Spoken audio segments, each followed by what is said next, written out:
Right, ఇక అమరావతి నుండి AP CM Chandrababu Naidu మాట్లాడుతున్నారు. లైవ్ లో చూద్దాం. అదే మాదిరిగా నేను టెక్నాలజీని అడాప్ట్ చేశాను. టెక్నాలజీ ఐటీ వల్ల ఏం జరుగుతుందో ఒకసారి చెప్పడం కాకుండా దాన్ని ఓనర్షిప్ తీసుకొని చాలామంది ఎగతాళి చేశారు. టెక్నాలజీ ఐటీ తిండి పెడుతుందని. ఈరోజు ఆ ఐటీ తిండి పెట్టడం కాదు కానీ ప్రతి ఒక్కరిని ఎక్కడికో తీసుకెళ్ళిపోతా ఉంది. సెల్ ఫోన్ లేకపోతే ఎవరుండే పరిస్థితులు లేరు. ఇవన్నీ విజువలైజ్ చేసి ఆ రోజు చేశాం. ఈరోజు గవర్నమెంట్ వచ్చినప్పుడు నేను చెప్పిన విషయాలు మీ అందరికీ డెవలప్మెంట్ చేసి సంపద సృష్టించి ఆదాయాన్ని పెంచిన ఆదాయంతో మళ్ళా అభివృద్ధి చేస్తూనే సంక్షేమ కార్యక్రమాలకు నాంది పలికి కంటిన్యూగా ఎంపవర్మెంట్ చేస్తామని చెప్పాం.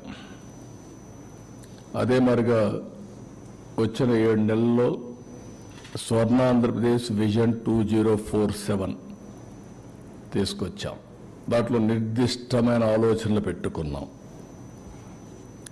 ఇక్కడ మీరు చూస్తే ఇండివిజువల్, ఫ్యామిలీ, సొసైటీ.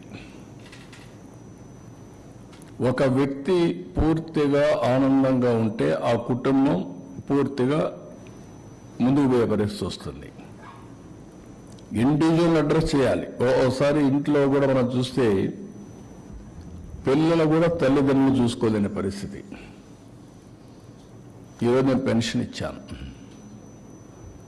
పెన్షన్ ఇచ్చిన తర్వాత ప్రతి ఒక్క ఓల్డ్ పీపుల్ చూసుకోవడానికి పిల్లలు సిద్ధంగా ఉన్నారు. ఇక్కడ ఇమాజిన్ దట్ వన్ పెన్షన్.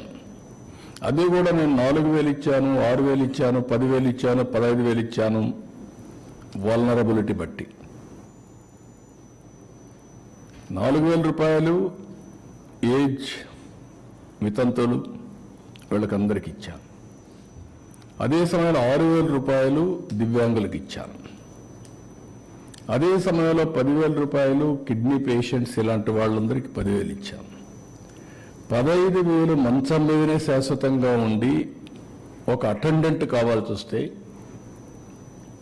ఇంట్లో వాళ్ళు తిట్టుకోకుండా కనీసం 15,000 వస్తూ ఉంది, వెసులుబాటు ఉంది అనే పరిస్థితి వాళ్ళనైతే ఇచ్చాం. దానివల్ల మనుషుల్ని మనుషులుగా ట్రీట్ చేసే పరిస్థితి వచ్చింది. ఇండియాలో అన్ని కల్చర్ కంటే మన కల్చర్ ఎక్స్ట్రార్డనరీ.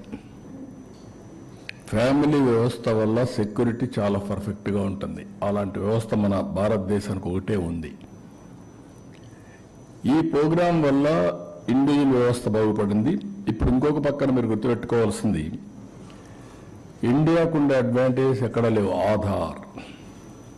ప్రతి ఒక్క వ్యక్తిని ఐడెంటిఫికేషన్ ఆధార్ చేసేస్తుంది. దారిలో పోతా ఉంటే నేను సో అండ్ సో అంటే నువ్వు సో అండ్ సో అంటే చెప్పా వేలు ముద్రలు తీసుకొని నువ్వు ఎవరు చెప్పే పరిస్థితి వస్తుంది. ఏ ఊరు ఎక్కడి నుంచి వచ్చో అన్నీ కూడా వచ్చేస్తాయి. That is it is com. ఇప్పుడు ఇక్కడ నేను తీసుకొచ్చింది ఏంటంటే హౌస్కి వీళ్ళందరినీ కలిపాను. వీడిగా ఉన్నారు ఇంతవరకు. ప్రధానమంత్రి గారు ఆయుష్మాన్ భారత్ పెట్టినా లేకపోతే పెన్షన్ ఇచ్చినా లేకపోతే రైతు భరోసా ఇచ్చినా విడివిడిగా ఇస్తూ ఉంటారు. ఇప్పుడు నేనేం చేస్తున్నానంటే హౌస్కి అందరినీ కనెక్ట్ చేస్తున్నా, ఫ్యామిలీ మెంబర్స్ అందరినీ. అదే సమయంలో ఆ హౌస్ని జియో ట్యాగింగ్ చేస్తున్నా. అదే మాదిరిగా NPI account, national payment gateway కింద అన్ని కూడా తీసుకుంటున్నా. నేను 10% ఇళ్ళకి డబ్బులు ఇవ్వాలంటే వరదలు వచ్చిన తర్వాత ఇవ్వలేకపోయా. ఎందుకంటే వాళ్ళ దగ్గర మా అకౌంట్స్ వాళ్ళ దగ్గర లేవు. కలెక్ట్ చేయడానికి చాలా టైం పట్టింది. ఇప్పుడు అందరు అకౌంట్స్ వస్తున్నాయి. ఇంటి మీద పంపించాలని ప్రాబ్లం ఉండేది. ఇప్పుడు జియో ట్యాగింగ్ చేసేసాం. నేను ఏదైనా రేపు ఒక విపత్తు వస్తే నేరుగా ఆయన ఇంటి మీద ఫుడ్ డ్రాప్ చేసే పరిస్థితి వస్తుంది. Every house is authenticated with geo tagging. ఇవన్నీ ఎందుకు చేశామంటే ఈరోజు నేను సమాజాన్ని ఒక నిర్దిష్టమైన విధానంతో, ఒక విజన్తో ఎవ్రీ వ్యక్తి ఆనందంగా ఉండాలి, ఎవ్రీ కుటుంబం ఆనందంగా ఉండాలి, సమాజం ఆనందంగా ఉండాలి. అదే wealthy, healthy, happy family. That is my goal. అది చేయడానికి ఈరోజు ఇవన్నీ చేసిన తర్వాత ఇంటర్ఫేస్ అన్నీ కూడా ఈజీ అవుతాయి.